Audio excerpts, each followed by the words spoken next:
If you were born anytime between 1979 and 1991, the strangest thing about the 1990s isn't what you remember, it's what you stopped noticing. The 1970s announced its weirdness. Harvest gold appliances, macrame wall hangings, avocado bathroom fixtures. The 1980s was even louder about it. Shoulder pads, leg warmers, neon spandex worn in public as a first choice.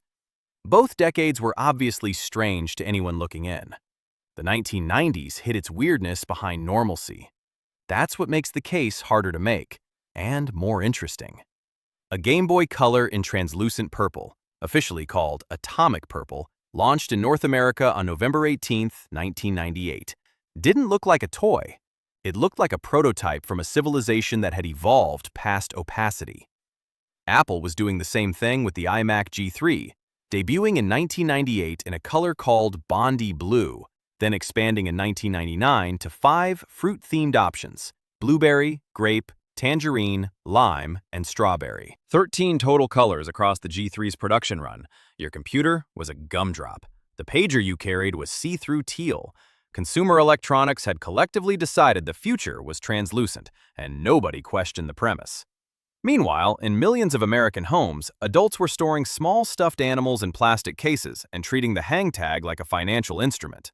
Thai Inc.'s Beanie Babies had been a $5 toy since 1993. Then, in 1997, Thai Inc. began formally retiring specific designs without warning, and the secondary market exploded. In May 1997 alone, eBay auctioned $500 million worth of Beanie Babies. 1 month, one platform. The Princess Diana Memorial Bear, released that same year, carried asking prices of $500 and above. The LA Times observed that the toy industry is infamous for rationing products to stir demand, but few are as adept at it as Beanie Babies maker Thai Inc. By September 1999, Thai announced all Beanie Babies would retire by December 31st. An 11-year-old posted on Thai's website, "Me and my best friend were in tears." Thai reversed the decision. The market collapsed anyway. Between the translucent electronics and the stuffed animal futures market, kids were writing on black paper with Sakura Jelly Roll and Milky Pen gel pens, translucent ink on dark surfaces, a tool whose entire purpose was to write on things it had no business writing on. Jinko jeans were founded in 1985 in Los Angeles by brothers Haim Milo Riva and Jacques Yakov Riva, Moroccan-born, French-raised, and built through skate parks and rave floors rather than television. The logo came from LA graffiti artist Joseph Montalvo. By 1998, U.S. sales peaked at $186.9 million, roughly 10% of Pacific Sunwear's total revenue. The styles had names: the convict, the crime scene, the mugshot, the thug. Leg openings up to 50 inches wide, back pockets running up to 17 inches deep. Jinko described these as collector's items. The brand seeded the rave scene by distributing free pairs to DJs. By 1999, sales had fallen by half. Jinkos are back now, marketed to Gen Z as retro streetwear, which either means fashion is cyclical or we never learned anything. Low-rise jeans arrived in tandem with belly chains, both operating on identical logic. The waistband was an aesthetic obstacle to be minimized. The silhouette traces to Tom Ford's mid-1990s work at Gucci, moving from runway to mainstream retail within a few seasons. The pairing required a specific kind of confidence the decade manufactured in bulk. Butterfly clips followed. Small plastic clips worn in multiples, each holding a separate section of hair back from the face. Not one, several. Jennifer Aniston wore them. Alicia Keys wore them again in a 2021 Instagram video as a deliberate nostalgic callback, which locates the original peak precisely. Frosted tips were also known as guy lights, which tells you everything about how seriously the trend regarded itself. Men bleached the ends of their hair and spiked the result upward with gel, producing 2 distinct colors on a single skull. Natural at the roots, chemically lightened at the tips. The look defined the boy band aesthetic of the late 1990s. From a distance, it looked like the top of the head had been briefly submerged in something. Every afternoon, you sat down at a family computer and heard 30 seconds of negotiation. The modem dialed, tested line frequencies, and settled on a transmission speed, translating digital signals across analog telephone infrastructure. Springer academic historians describe the modem as an indispensable gateway technology whose audibility was a genuine feature of the system. Its transparency changing with changes in technology, the regulation of telecommunications, and user experiences. The sound wasn't noise. The sound was the handshake itself. The 56K modem was the final peak of consumer dial-up. Then, the line held, or it didn't, and you started over. The machine you were connecting to had almost certainly mailed you a disk. Jan Brandt became AOL's chief marketing officer in July 1993 with one mandate: grow subscribers. She launched the carpet bombing campaign. Installation discs and CDs packed into magazines, blockbuster Take-One boxes, and packages of Omaha steaks. The floppies flash-frozen alongside the meat, then thawed and tested to confirm they still worked. Brandt confirmed directly that at the campaign's peak, AOL CDs represented approximately 50% of all CDs manufactured globally. The campaign ran 13 years, from July 1993 to around 2006. PC World estimated the total at over 1 billion discs in a 2007 retrospective. The Smithsonian, which holds one disc in its American History collection, notes that the exact number and cost of the discs given away is unknown. AOL grew from approximately 200,000 subscribers in 1992 to 25 million by the early 2000s. On May 1, 1997, 5 months after its Japanese debut on November 23, 1996, Bandai released the Tamagotchi in the United States. A keychain-sized egg, a pixelated creature that needed feeding, cleaning, and attention, or it died. The original run sold approximately 40 million units worldwide. By September 1997, a California elementary school had formally banned them, confirmed by the Orlando Sentinel, because students were caring for their virtual pets during class. The craze faded by 1998. The creature still beeped on the keychain. You still felt guilty. Tiger Electronics released Furby Generation 1 in 1998, a plush creature that moved its eyes, made sounds, and reportedly developed language over time. The story circulated for years that the NSA banned Furbies from classified meeting rooms because the device could record conversations.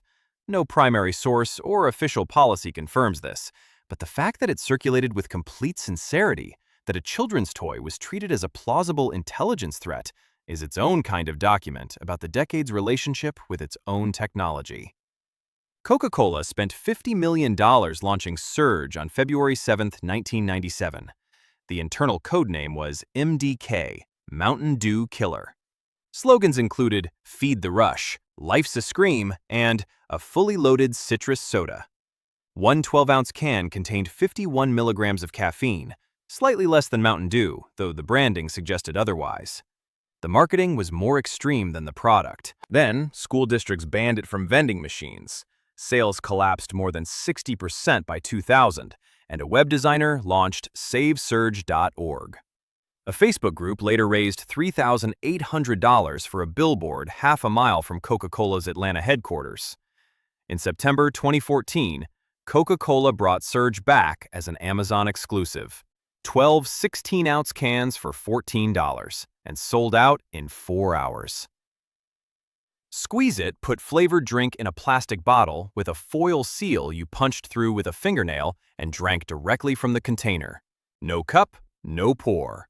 The stabbing was the transaction. It was aimed at children who found a juice box insufficiently confrontational. Oscar Mayer launched Lunchables in 1988 as a solution to declining bologna sales. By the early 1990s, it had become a status object at the cafeteria table. The kid who arrived with a Lunchable wasn't just eating, they were announcing something. Small crackers, processed meat, a miniature dessert assembled in a plastic tray at the table. Oscar Mayer's head of marketing told The Atlantic in 2018, "There's a ritual involved with opening it and stacking it and building it." That ritual was visible from across the room. Crystal Pepsi launched in 1992 with a Super Bowl commercial set to Van Halen's Right Now. Rapid-fire imagery, the tagline, "You've never seen a taste like this." Clear Cola. Remove the color, signal purity. The product lasted approximately 1 year. Inflatable PVC armchairs and sofas, assembled with a hand pump, sold through retailers including Spencer Gifts, occupied teen bedrooms through the late 1990s. One puncture ended the chair's structural career.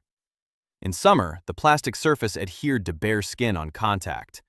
The furniture cost under $20 and had a lifespan measured in how long it took you to sit on something sharp. Beaded curtains, a design the 1960s had already used once, found renewed commercial life in the 1990s at chains including Spencer Gifts, strung across doorways where a door would have provided better coverage in every measurable way.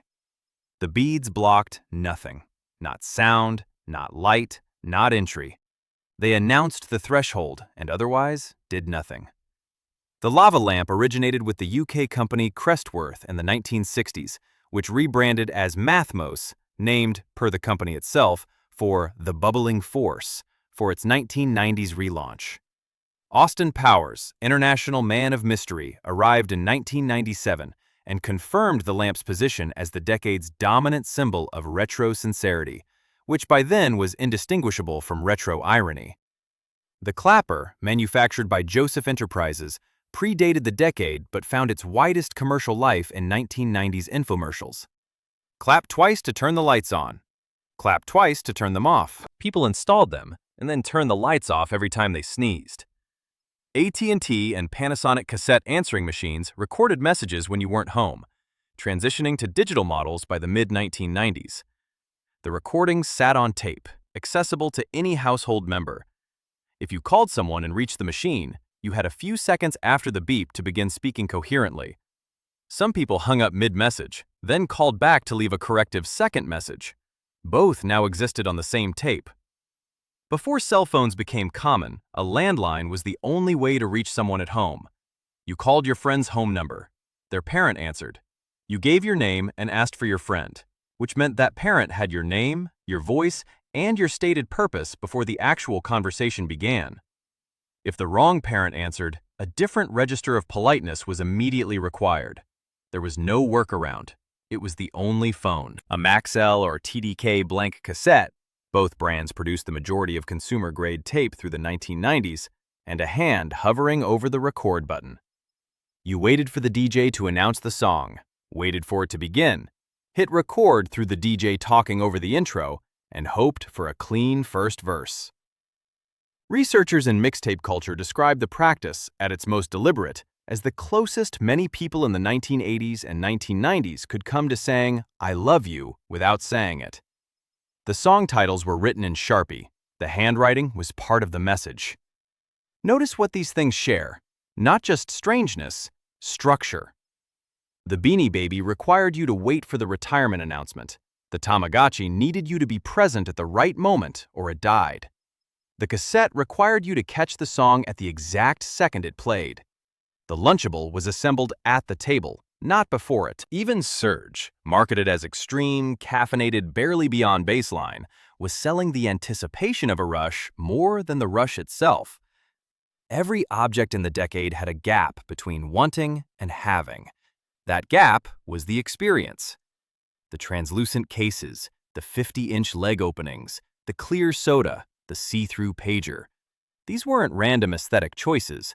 They were a society designing prototypes for a future it could see through, but not yet reach. On October 23, 2001, Apple introduced the iPod. 5 gigabytes, 1,000 songs, instantly available. Broadband was already displacing dial-up across American homes. The handshake sound stopped being a daily event. Nobody hovered over a record button. The Beanie Babies sat in plastic cases in attics, waiting for a secondary market that never recovered. The future had arrived and didn't look like any of the prototypes. We thought we were the future. We were the last decade where the future was something you waited for. Subscribe for more stories like this.